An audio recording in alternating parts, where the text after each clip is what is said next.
खबर शामिल करेंगे मुल्तान से, जहां पर मिनॉरिटी लैंड पाकिस्तान के हवाले से शहबाज भट्टी की 50वीं सालगिरह का अहतमाम किया गया, जिसमें कम्युनिटी के लोगों ने बड़ी तादाद में शिरकत की। प्रोग्राम के मेहमान खसूसी Akmal Bhatti advocate chairman minority land थे। इनकी हमरा शामून अल गोएड वाइस चेयरमैन और दीगर मेहमान ग्रामी थे। प्रोग्राम के इख्तिताम पर पाकिस्तान की तरक्की और खुशहाली के लिए, सलामती के लिए दुआ भी की गई। मज़ीद तफसीलात बता रहे हैं हमारे नुमाइंदे दिलावर गिल अपनी रिपोर्ट।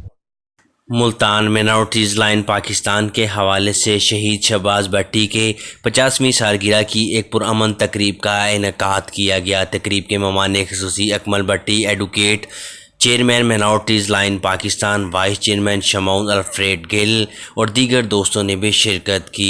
मज़ीद अकमल भट्टी साहब ने अपने ख्यालात का इजहार करते हुए कहा है कि शहीद शहबाज भट्टी साहब की तो कुर्बानियों को हम भूल ही नहीं सकते, मगर कुछ दुश्मन अनासर ने इनकी जान ले ली। मज़ीद इन्होंने मीडिया से बातचीत करते हुए आपसे रब्ता करते तो आप क्या उनको राय देते हैं आपके बारे में? जी बिल्कुल, अभी जैसे मैंने कहा कि अभी जो सुई गैस का महकमा है वहाँ पे अमल दरामद नहीं है, उसमें मैंने हाई कोर्ट लाहौर में रिट की है जो जस्टिस जवाद हसन की कोर्ट में है, और वहाँ पे फैसला हो गया, क्योंकि ये हमारा फंडामेंटल राइट्स है और ये आर्टिकल 27 कॉन्स्टिट्यूशन ऑफ पाकिस्तान कि किसी को मज़हब की बुनियाद पर उसकी नौकरी से किसी से महरूम नहीं किया जा सकता। हम जो कानूनी हमारा हक है उसको हम हर फोरम पर, अदालती फोरम पर जाएंगे और जिसको भी नहीं मिलता वो हमसे रब्ता करें, हम उसके लिए फ्री कानूनी जो।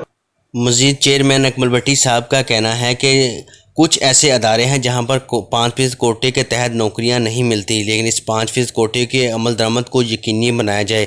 मज़ीद इनका कहना है कि अक़लियती अफराद की रहायशगाह, कारोबारी, ज़रूरी इलाकों के हफाजत और इनकी शनाख्त को बरकरार रखा जाए और इन इलाकों में तरक्याती काम को तेज़ी किया जाए।